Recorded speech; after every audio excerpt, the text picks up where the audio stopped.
Same flower at the same lady. Trending ngayon ang magkapareha na flower bouquet na natanggap nina Jazz at Fayang ngayong Valentine's Day. Makikita sa IG stories ng Jaemfyang na magkasama silang nag-celebrate ng Valentine's.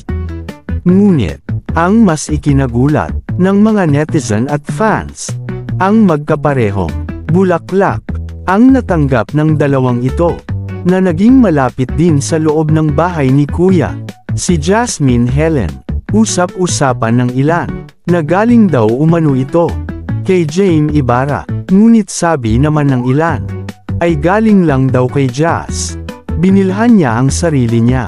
Dahil kung makikita na sinurpresa ni Jaime Ibarra, si Fayang Smith, at magkasama silang nag-celebrate ng Valentine's kahapon, at nakaranas ng romantic date matapos ang show ni Fayang sa SM City Caloocan ay dumiretso agad siya para puntahan ang dating place nila ni Jaime Ibarra.